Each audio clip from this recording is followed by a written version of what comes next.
Hey guys, Justin from OtakusandGeeks.com here, and today I want to talk to you guys about the mid-season finales of The Flash and Arrow, which aired earlier this week. I just want to give you my thoughts on both shows, which show that I prefer now, which show I think it's better.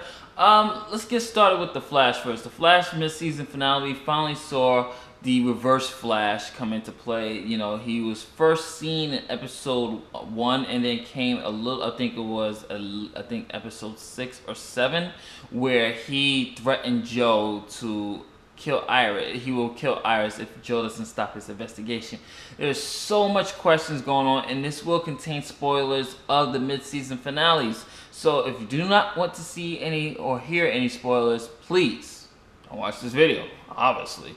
So, let's get started with The Flash. Now, theories have been raging on for about Harrison Wells, and that's who I really want to talk to you about. A while ago, I wrote on Otakus and Geeks that Harrison Wells, I believe, is obviously the Reverse Flash, or he's the Flash, or he could be another DC entity or a character.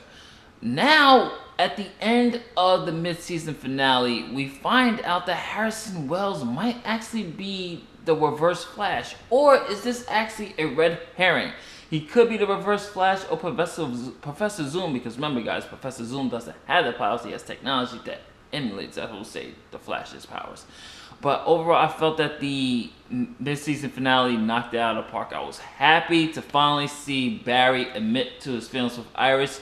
I thought they was going to drag this friend zone type of thing for 2 or 3 seasons. I'm happy they got rid of that in the first season. She knows she knows how he feels now. Now it's going to create a love triangle between Eddie and Barry, which should make for some really good storytelling, really good conflict in the character's development. One thing I did like was Firestorm. I did like Caitlin's story beat arc about Firestorm and her trying to get Ronnie and trying to get Ronnie to remember who she is and what they stood for, and you know, with the relationship. And I felt that Firestorm was actually placed properly, and it was a nice build-up that's paying off. We're going to see more Firestorm down the line, and I'm really loving what they're doing with The Flash. Harrison Wells, man, I'm still trying to figure out what is his obsession with The Flash. If he's Professor Zoom, you know, Professor Zoom has always been this character that for me, that's like, man, you hate the guy, but you need him. And, you know, that's something that I hope if he actually is the Reverse Flash, they explore that, okay, he hates the guy, but he needs him. He needs this fat Flash in order to exist. So I feel like that's something that hopefully the writers will explore down the line. One thing I did want to talk to you about is my theory.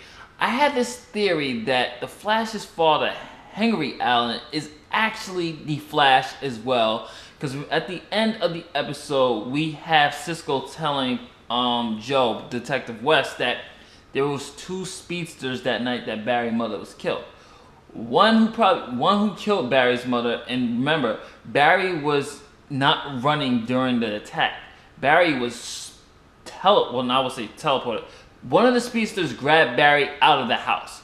I'm thinking that's actually the Flash, and it actually could be probably his father, who actually, which will kind of make sense if Henry Allen is actually like Jay Garrick and just, you know, took an alias or something like that and saved the Flash. Or it could just be Harrison Wells who saved the Flash and saved the young Barry Allen that night. So keep in mind, because Harrison Wells came the same day. He arrived in town the same day that Barry's mother was killed, or a day before it.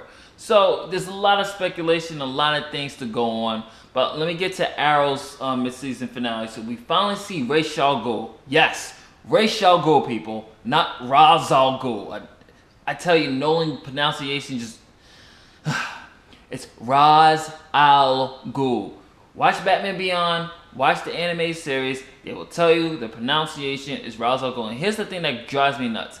If you guys go back to season 2, with the League of Assassins, they actually pronounce his name right. They say Ra's al Ghul, not Ra's al Ghul. So go back to season 2. You'll hear him say Ra's al Ghul, and you're like, what the hell? You pronounce it here right, but you don't pronounce it right on the season 3. I don't get that. I just don't get that.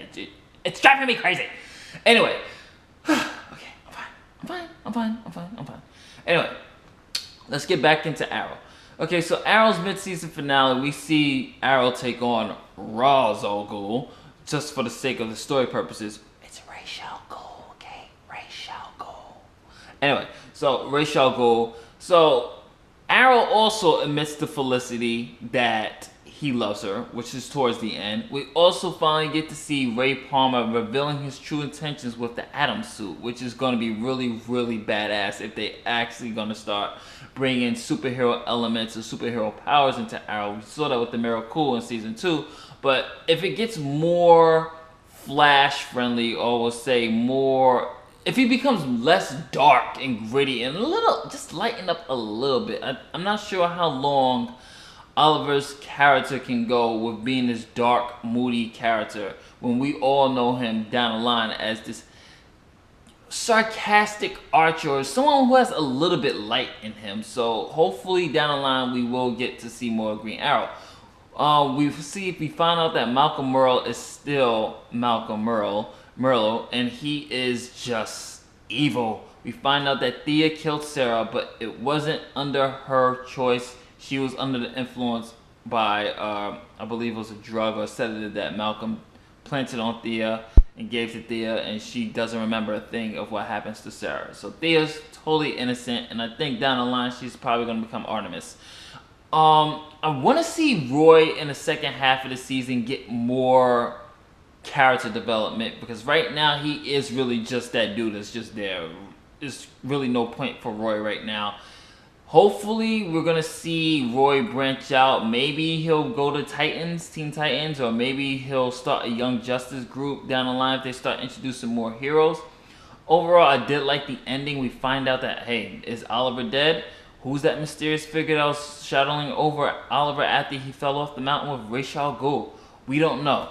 I'm hoping that the season 3 is going to pick up now. I kind of felt like the momentum started slow, but now it's building up and it's getting back into that Arrow groove that we all know and love. So overall, guys, which show do you like better? I like the Flash better right now, and I'm only being biased because I'm a huge Flash fan. Flash is definitely like my second favorite superhero. Batman's the first one, Spider-Man's the third one, X-Men is fourth, and if I had to choose a 5, I'm gonna go with Green Lantern. But I'm really loving the way they nailed the Flash. I'm capturing the spirit, the essence, the fun. It's just a fun superhero show, and that's one thing I will have to give it to the Flash. It's a fun show. I love Arrow to death, but even sometimes, even the dark, gritty tone is kind of running its course with me a little bit. I need Oliver to lighten up just a little bit more, and you start to see that during the crossover episode. So guys, which show do you like better, Flash or Arrow? I'm watching them both. I'm loving everything DC's doing with the TV shows and the properties right now. Tell me what you think of the mid-season finale. This is Otakus and Geeks. This is Justin from J-Log, entry number 9, saying later days. Catch you on the next one.